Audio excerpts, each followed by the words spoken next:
మీ business ఏదైనా మీ ఊర్లో promotion చేయాలంటే అది సుమన్ టీవీతోనే సాధ్యం. ఇప్పుడే సంప్రదించండి. మీరు మర్చిపోతారు సార్, పోతున్నాం 10 ఇంతలు సాధించాం. ఇప్పటికే మరో డబుల్ అది పెరగబోతుంది. ఎట్లా సాధించాం? 10 ఇంతలు ఎలా సాధించాం? దానికి సాక్ష్యం చెప్తున్నా చూడండి. నేను 2012లో నా ప్రజలారా, పేద ప్రజలారా, పేపర్లో 2 ఫోటోలు చూశాను. పేపర్లో ఒక వార్త ఫోటో చూసినప్పుడు సాక్షిలో వచ్చింది. నా కళ్ళలో నా గుండె చెరువైపోయింది. ఇంకో ఫోటో చూసినప్పుడు నా కళ్ళలో నీళ్ళు తిరిగినాయి. అప్పుడు నేను అనుకున్నా వీళ్ళ కోసం ఏదైనా చేయాలని చెప్పి. ఏం సంఘటన జరిగిందో సాక్ష్యం చెప్తున్నా చూడండి. 2012 సెప్టెంబర్ 8న సాక్షిలో ఒక ఫోటో వచ్చింది, పేపర్లో వచ్చేసింది.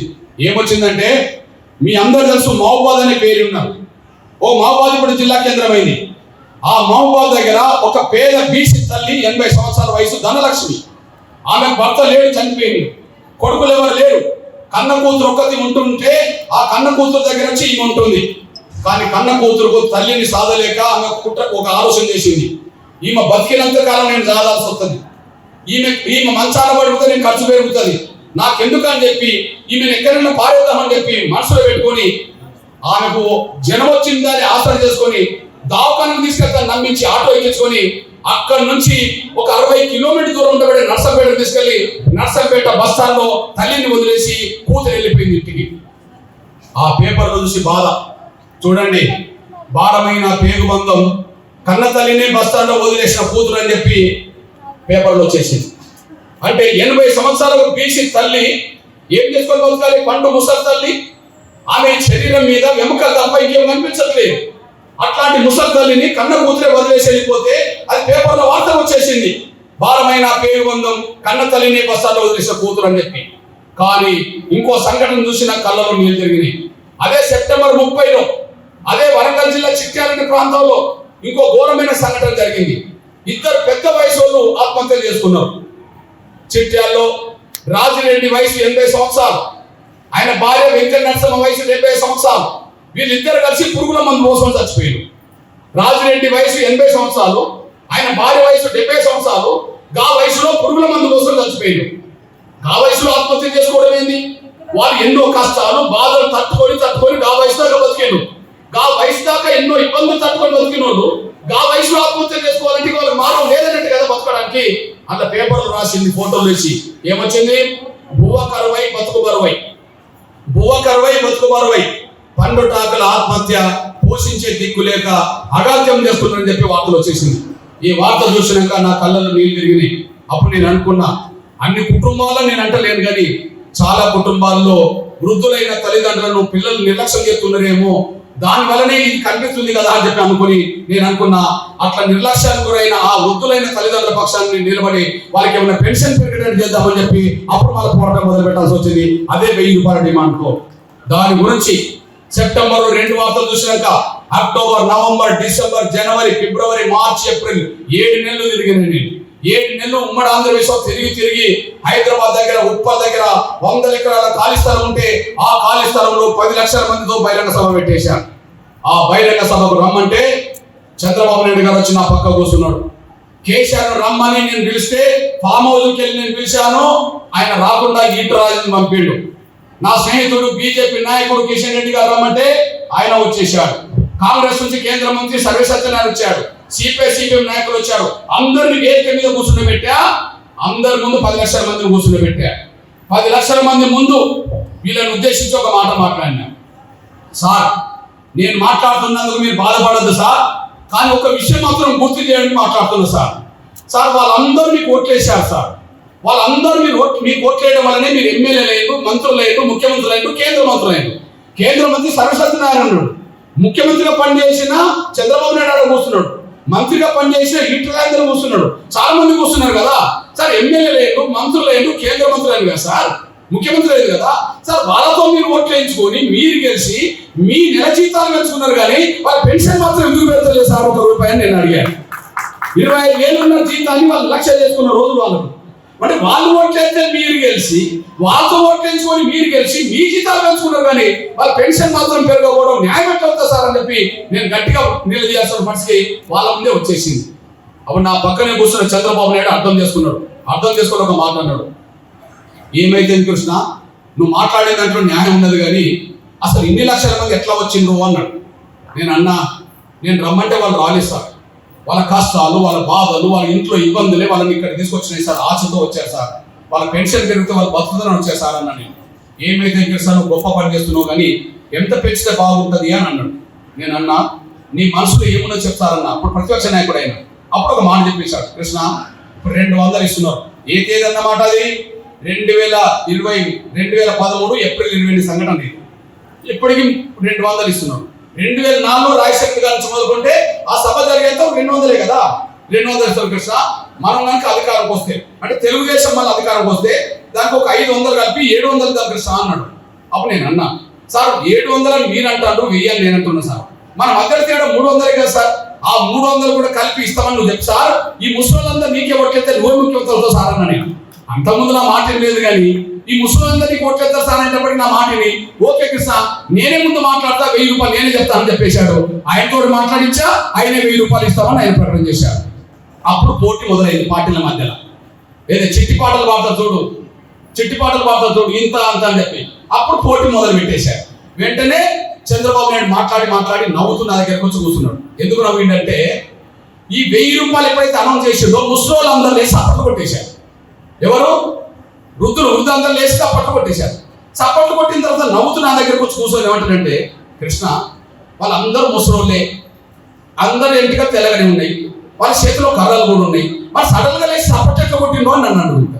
నాకేం తెలుసు సార్ నువ్వు వెయ్యనేటప్పటికి వాళ్ళ ముసలోళ్ళు అని నెత్తిగా ఎంటికలు మెన్షన్ అని కర్రల నుండి మర్చిపోయింది సార్. నీకు లేచి నిలబడి చప్పట్లు కొట్టిందంటే నీకు ఓట్లు పడ్డట్టే కదా సార్ నువ్వు కూర్చో సార్ అన్న. నేను నవ్వుతూ నా పక్కన కూర్చున్నాడు. వెంటనే ఎవరితో మాట్లాడించాలి? తెలంగాణ ఉద్యమం పీక్ స్టేజ్లో ఉన్నది. ఆ పీక్ స్టేజ్ ఉన్నప్పుడు కేసీఆర్ పంపిన ఈటవేంద్రతో మాట్లాడించాలని చెప్పి ఈటవేంద్రతో మాట్లాడించాను. నువ్వు మాట్లాడాను. మా కేసీఆర్ కూడా తెలంగాణ వచ్చినట్టునే 1000 రూపాయలతో అని చెప్పాను అని చెప్పి ఆయన చెప్పేశాడు. నా స్నేహితుడు కిషన్ రెడ్డి గారు బీజేపీ ఆయన 1000 రూపాయలు అన్నాడు. కేంద్ర మంత్రి సరిసత్యనారాయణ ఆయన 1000 రూపాయలు అన్నాడు. ఈ లోపు సిపిఐ లీడర్ నా దగ్గరకు వచ్చి ఏమంటారంటే అన్న ఇదే సమయమే 5000 అనిపించారు అని మళ్ళీ వెళ్తున్నాను. నేను అన్నా ఈ 1000 అనడానికి నేను 7 నెలలు తిరగాల్సి వచ్చాను. మీరు కూడా 1000 రూపాయలు అన్నామని చెప్పారు. వాళ్ళు కూడా 1000 రూపాయలు అన్నారు. ఇప్పుడు చెప్తున్నా 10 లక్షల మంది ముందు అన్ని పార్టీతో లీడర్లతో 1000 రూపాయలు ఉపయోగించడం వల్ల ఎన్నికల మేనిఫెస్టో వాళ్ళు 1000 రూపాయలు పెట్టిండ్రు. 1000 తెలంగాణ వచ్చిన వెంటనే కేసీఆర్ ఇక్కడ ఇచ్చిండు, చంద్రబాబు నాయుడు ముఖ్యమంత్రి అక్కడ 1000 రూపాయలు ఇచ్చేసిన పరిస్థితి అక్కడ తీసుకొచ్చేసాం. 10,000 రూపాయలు పెరిగిన పెన్షన్ 10,000 రూపాయలు పెరిగిన పెన్షన్ ఒకే సభతో 1000 రూపాయలు పెంచడానికి తీసుకొచ్చాం. 1000 మళ్ళీ ఎన్నికల నాటికి డబల్ చేయించాలనుకున్నాం. 2000 అయిపోయినాయి. ఆ 2000 డబల్ అనుకున్నాం. 4000 కావాలన్నాం. 4000 అక్కడ అమలు జరుగుతున్నాయి. 4000 ఇస్తామన్న రేవంత్ రెడ్డి గారు ఎందుకు ఇవ్వడం అడగడం కోసమే యుద్ధం జరగబోతుంది అనే విషయం కూడా మీరు మర్చిపోతారు. సాయం కోరుతున్నాను. ఇది జరుగుతుంది అంటే ఒక 10,000 రూపాయలు ఎందుకు పెరగలే, 200 కాడ ఎందుకు ఆగింది, ఇంకో 10,000 తిరగక ముందు 2000 ఇట్లా వస్తున్నాయి, 2000 పోయి మన 4000 ఇట్లా అవుతున్నాయి అంటే ఎంఆర్పిఎస్ అక్కడ చొరవ తీసుకోవడం వల్ల ఇవన్నీ పరిణామాలు వచ్చినట్టు కూడా మీరు మర్చిపోదని సాయం కోరుతున్నాను. అంటే మీ బిడ్డగా చెప్తున్నాను నేను రేవంత్ రెడ్డి గారు 20 నెలలుగా పెన్షన్ పెంచట్లేదే, ఎందుకు పెంచట్లేదు? ఆయన అనలేదా? ఆయన మాటలు ఏం లేదా? డిసెంబర్ 9 నుంచి అన్నాడు కదా, డిసెంబర్ 9 అనే మాట అన్నాడు కదా, అతను అన్నాడా లేదా? అన్నాడు. మరి డిసెంబర్ 9 పోయి 20 నెలలు గడిచిపోయింది కదా, 20 నెలలు గడిచిన పెన్షన్ పెంచలేదు కదా, పెన్షన్ పెంచమని ప్రతిపక్ష నాయకుడు అడుగుతలేడు కదా, మరి అట్లనే అయిపోయినట్టే కదా. ఇప్పుడు ఆనాడు నేను 10 ఏళ్ళు కూడా చెప్పాను కదా, 2004 2014 మధ్య 200 కాడ ఆగింది వృద్ధుల పెన్షన్. అంటే ఆయన వాళ్ళు పెంచలేదు, వీళ్ళు అడగలేదు, ఆగిందా లేదా? ఇప్పుడు చెప్పండి, 20 నెలలు దాటిపోయినా రేవంత్ పెన్షన్ పెంచలేదు, పెన్షన్ పెంచమని ప్రతిపక్షాలు అడగలేదు, అట్లనే ఆగిపోయిందా లేదా? అందువల్ల ఎక్కడ పేదల సమస్యలు పెండింగ్ లో ఉంటాయో, ఎక్కడ పేదల సమస్యలు ఇబ్బందులు మాతాయో అక్కడ ఎంఆర్పిఎస్ ఉంటారని దాని మీదనే పోరాటానికి రంగం సిద్ధం చేసి హైదరాబాద్ లో బహిరంగ సభ పెట్టబోతుంది. కనీసం వీళ్ళిద్దరికి మనసు రావట్లేదు కానీ ఆయన చూసి నేర్చుకోవచ్చు, చంద్రబాబు గారిని చూసి నేర్చుకోవచ్చు, చంద్రబాబు నాయుడు చూసి వీళ్ళిద్దరు నేర్చుకోవచ్చు. నాకు చంద్రబాబు నాయుడు అంటే నాకు అభిమానమే, నాకు గౌరవమే, నాకు ఆయన ఉండబడే ఒక పరిచయం స్నేహం నాకు ఉన్నది. కానీ బిడ్డగా చెప్తున్నా నేను ఎప్పుడు ఆ పార్టీలో చేరలేదు, నేను ఎప్పుడు టీడీపీలో చేరలేదు, కానీ ఇద్దరు టీడీపీలో ఉన్నోళ్ళే. వీళ్ళిద్దరు చంద్రబాబు నాయుడు పార్టీలో కేసీఆర్ ఉన్నాడే, చంద్రబాబు పార్టీలో రేవంత్ రెడ్డి ఉన్నాడే. చంద్రబాబు నాయుడు ఉమ్మడి ఆంధ్రప్రదేశ్ ముఖ్యమంత్రి ఉన్నప్పుడు కేసీఆర్ రవాణా శాఖ మంత్రిగా పనిచేసిండు, ఆయన శిష్యుడే. అట్లనే నిన్నటి వరకు కాంగ్రెస్ లో చేరినంత వరకు ఈ రేవంత్ రెడ్డి గారు కూడా టీడీపీలో ఉన్నాడు, ఆయన దగ్గర శిష్యరికం చేశాడు. మరి ఆయన పెద్ద మనసు ఉన్నది, అది చూసి నేర్చుకోవాలి కదా. పెన్షన్ పెంచే విషయంలో చంద్రబాబు నాయుడు దేశంలో మొదటి స్థానంలో ఉన్నాడు. పెన్షన్ పెంచి ఇచ్చే విషయంలో దేశంలో మొదటి స్థానం ఉన్నాడు. ఎట్లున్నాడో చెప్తున్నాను చూడండి. ఓ మీ బిడ్డగా చెప్తున్నాను నేను 2024 ఎన్నికల్లో పోయి చంద్రబాబు గారిని కలిశాను. సార్ మీరు వికలాంగులకు 6,000 ఇవ్వండి సార్, వృద్ధులు వితంతులు ఒంటరి మహిళలకు 4,000 ఇవ్వండి సార్, కానీ 100% వైకల్యం ఉన్న వాళ్ళకి నెలకు 15,000 రూపాయలు పెన్షన్ ఇస్తారని చెప్పి నేను ఆయన విజ్ఞప్తి చేసి వచ్చాను. నేను మూడు అడిగాను. నేను ఒకటి వికలాంగుల జనరల్ 6,000, 2 వితంతులకు వృద్ధులకు ఇతరులకు 4,000. అదే సార్ 100% కండరాలక్ష్యంతో బాధపడుతూ వీల్ చైర్కి పరిమితమైన వాళ్ళకు నెలకు 15,000 రూపాయలు అని చెప్పి నేను విజ్ఞప్తి చేసి వచ్చాను. నేను ఆ విజ్ఞప్తి చేసిన ఫోటో కూడా చూపెడుతున్నా. ఇది వినోద్ పత్రం నేను చేసింది ఎప్పుడు ఏప్రిల్ 21, 2024. అప్పటికే రేవంత్ రెడ్డి గారు ముఖ్యమంత్రి అయ్యాడు. హామీ కూడా ఉన్నది ఇక్కడ. ఆయన చంద్రబాబు నాయుడు చెప్పాడు, కృష్ణ వాళ్ళు చేద్దాంలే అన్నాడు. ఆయన కూడా మేనిఫెస్టో పెట్టేశాడు. ఆ మేనిఫెస్టో నేను చదువుతున్నా చూడండి. ఇగో సామాజిక భద్రత పెన్షన్ల పెంపు, వృద్ధులు వితంతులు ఒంటరి మహిళలతో పాటు అందరికి 4,000 పెంచుతా, వికలాంగులకు 6,000 పెంచుతాం, పూర్తి స్థాయిలో వైకల్యానికి గురైన వారికి నెలకు 15,000 రూపాయల పెన్షన్ ఇస్తాను కూడా ఆయన హామీ ఇవ్వడం జరిగింది. ఇది హామీ. ఈ హామీ ఎప్పుడు ఇచ్చిండు? ఏప్రిల్ ఇచ్చిండు. ఎన్నికలు ఎప్పుడు జరిగినాయి? మేలో జరిగినాయి. ఆయన ముఖ్యమంత్రి ఎప్పుడైండు? జూన్లో అయిండు. ఆయన మాట మార్చాలనుకుంటే జూలైకి వాయిదా వేయవచ్చు పెన్షన్ పెంచే విషయం, ఆగస్టు వాయిదా వేయవచ్చు, కానీ ఆయన ఒక నెల కూడా వాయిదా వేయలే. వాయిదా వేయకపోను పెద్ద మనిషి చేసుకున్నాడు.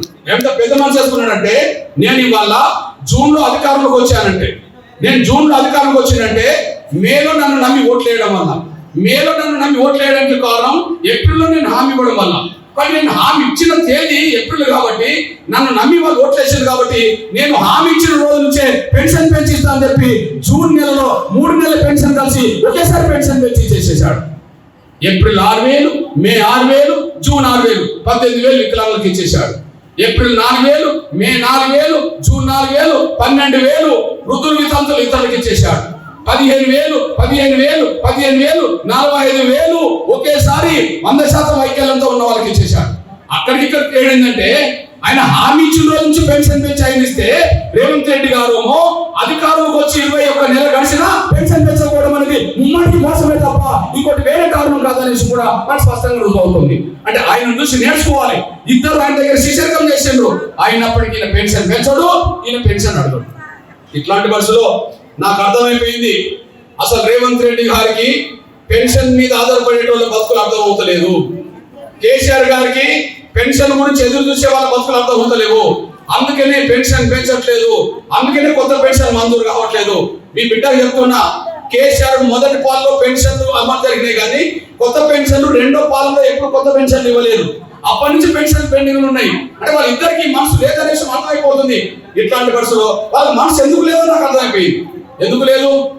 అవును, పెన్షన్ మీద ఆధారపడాలి కదా, పేద కుటుంబాలే కదా, ఆస్తులు ఉన్న వాళ్ళకి పెన్షన్ రావు కదా, భూములు ఉన్న వాళ్ళకి పెన్షన్ రావు కదా, ఉద్యోగాలు ఉన్న వాళ్ళకి పెన్షన్ రావు కదా, పెద్ద పెద్ద లీడర్ల కుటుంబాలు రావు కదా. ఎవరికి వస్తాయి పెన్షన్లు? పేదలకి వస్తాయి కదా. మరి ఆయనకు పేదరికం తెలియదు కదా. ఎందుకు తెలియదు? మన రేవంత్ రెడ్డి గారు ఒక పేపర్ టీవీలో ఇంటర్వ్యూ చేశాడు. వాళ్ళ కుటుంబానికి ఎన్ని ఆస్తులు ఉన్నాయని చెప్పిండు ఒకనాడు.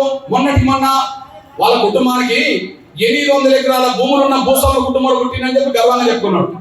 అవును, 800 ఎకరాల భూములున్న భూస్వాముల కుటుంబంలో పుట్టిన వాడికి వాళ్ళ కుటుంబానికి పెన్షన్ అవసరం లేదు కదా. పెన్షన్ మీద ఆధారపడి బతకాల్సిన అవసరం వాళ్ళకు లేదు కదా. బంగ్లాలో పుట్టిన వాళ్ళు కదా, వాళ్ళకి అవసరం లేదు కదా. మరి కేసీఆర్ ఎందుకు అడుగుతలేడు? ఆయన ఇక్కడ పుట్టినోడు ఎక్కడ పుట్టిండు? పెద్ద గడిలోనే పుట్టిండు కదా. ఇప్పుడు ఎక్కడ ఉన్నాడు? గడిలో ఉన్నాడు కదా. నేను దొర కుటుంబంలో పుట్టిన ధైర్యంగా చెప్పుకున్నాడు కదా.